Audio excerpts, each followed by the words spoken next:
कुत्ता दुनिया का इकलौता ऐसा जानवर है जो समझदार, चालाक और वफादार तीनों होता है। इसीलिए तो ज्यादातर लोग अपने घरों में कुत्ता पालना पसंद करते हैं। लेकिन कुत्ते सिर्फ घरों की ही नहीं, देश की भी रक्षा करते हैं। ये इन जांबाज और दिलेर आर्मी डॉग्स को देखकर पता चलता है। भारत की अलग अलग आर्मी फोर्स और पुलिस फोर्स में डॉग्स की भर्ती होती है।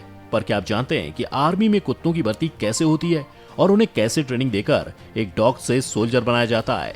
जानेंगे मिलिट्री डॉग से जुड़े ऐसे ही कई फैसिनेटिंग फैक्ट्स के बारे में आज की इस वीडियो में। Factified. Facts on your face. Army dogs एक डॉग के मुकाबले कहीं ज्यादा फुर्तीले और तेज तर्रार होते हैं। इन्हें ऐसी ट्रेनिंग दी जाती है कि ये सिर्फ सूंघकर ही आने वाले खतरे से आगाह कर देते हैं। पर ऐसा नहीं है किसी भी डॉग को आर्मी में एंट्री मिल जाती है। सैनिकों की तरह ही सेना में भर्ती किए जा रहे डॉग के लिए ये भी देखा जाता है कि वे शारीरिक तौर पर मजबूत और चुस्ती फुर्ती से भरे पूरे हैं। आमतौर पर इसके लिए लेब्राडोर, बेल्जियन मेलिनोइस और जर्मन शेफर्ड को चुना जाता है, क्योंकि ये तेज तर्रार तो होते ही हैं, साथ ही कम समय में ज्यादा सीख पाते हैं। हर नस्ल के कुत्तों में अलग टैलेंट होता है और सेना में उन्हें उनकी काबिलियत के अनुसार ही अलग अलग कामों में लगाया जाता है। डॉग्स की भर्ती के बाद इनकी लंबी ट्रेनिंग होती है। इस दौरान जिस भी खास ऑपरेशन के लिए इन्हें नियुक्त किया जाता है उसके हिसाब से प्रशिक्षण मिलता है। जैसे अगर बम दस्ते में डॉग की भर्ती हुई है तो उसे जमीन या वस्तु सूंघकर दूर से ही विस्फोटक का पता कैसे लगाया जाए ये सिखाया जाता है। दोस्तों, आपको बता दूं कि आर्मी डॉग्स के प्रशिक्षण के लिए national training centre for dog (NTCD) काम करता है, जहां डॉग्स को न केवल विस्फोटकों का पता लगाने बल्कि सर्च और रेस्क्यू अभियान चलाने से लेकर खदानों का पता लगाने और यहां तक कि भीड़ नियंत्रण जैसे कामों के लिए भी ट्रेनिंग दी जाती है। हाँ, लेकिन ऐसा भी नहीं है कि डॉग्स को आर्मी कैंप में ले जाते ही उसकी ट्रेनिंग शुरू कर दी जाती है।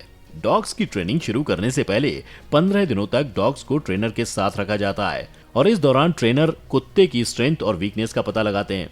अगर कोई कुत्ता ज्यादा आक्रामक होता है या फिर उसे किसी कारण से सीखने में कोई परेशानी हो रही होती है या फिर कुत्ता शारीरिक तौर पर फिट नहीं होता तो ऐसे कुत्तों को ट्रेनिंग से अलग कर दिया जाता है।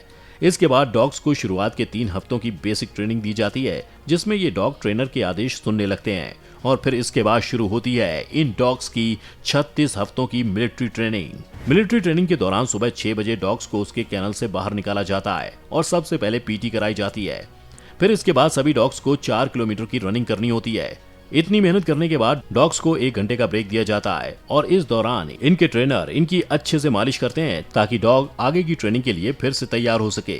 एक मिलिट्री डॉग को खाने में 480 ग्राम आटा या चावल, 680 ग्राम मांस या 2 अंडे और 1 लीटर दूध, 230 ग्राम सब्जी और 30 ग्राम डॉग बिस्किट दिया जाता है और ये सब साफ सुथरे और आधुनिक कुक हाउस में तैयार होता है। आम सोल्जर्स की तरह आर्मी डॉग्स के भी अपने किट बैग होते हैं जिसमें उनकी जरूरत का सामान होता है। ट्रेनिंग के दौरान डॉग्स को कमांड देने के लिए ट्रेनर कभी भी आवाज का इस्तेमाल नहीं करता। मिलिट्री डॉग्स को सभी ऑर्डर्स इशारों में दिए जाते हैं ताकि मुसीबत की घड़ी में डॉग्स केवल इशारे से ट्रेनर के ऑर्डर्स को फॉलो कर सके। ज्यादातर मिलिट्री ऑपरेशन सीक्रेटिव होते हैं, इसलिए सभी मिलिट्री डॉग्स बिना भौंके कमांड फॉलो करना जानते हैं। मिलिट्री ट्रेनिंग पूरी होने के बाद डॉग्स को उनकी काबिलियत के हिसाब से अलग अलग फोर्स के लिए चुना जाता है और इसके बाद उन्हें उस डिपार्टमेंट से जुड़ी खास ट्रेनिंग दी जाती है। साथ ही उन्हें कोड नेम और एक खास नंबर दिया जाता है जिससे ही आर्मी में उनकी पहचान होती है।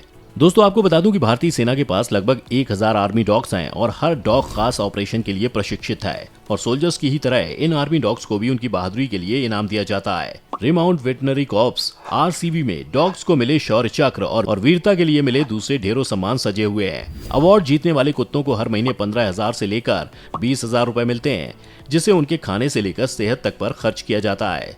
वहीं इन आर्मी डॉग्स का रिटायरमेंट 8 से 10 साल में हो जाता है। रिटायरमेंट के बाद पहले डॉग्स को दया मृत्यु दी जाती थी ताकि मिलिट्री डॉग्स की स्किल्स का इस्तेमाल कोई देश विरोधी गतिविधियों के लिए न कर सके, लेकिन अब ऐसा नहीं होता। इन मिलिट्री डॉग्स के लिए अब ओल्ड एज होम्स खोले जा रहे हैं, जिसका पहला सेंटर मेरठ में खोला गया है, जहां से लोग इन मिलिट्री डॉग्स को अडॉप्ट भी करने लगे हैं। लेकिन अडॉप्शन से पहले लोगों को ये प्रूव करना होता है कि वो इन डॉग्स का खर्च उठा पाएंगे और इनका इस्तेमाल गलत कामों के लिए नहीं होगा। जिन डॉग्स को कोई अडॉप्ट नहीं करता उनकी दवा और खाने का ध्यान NGO की तरफ से किया जाता है।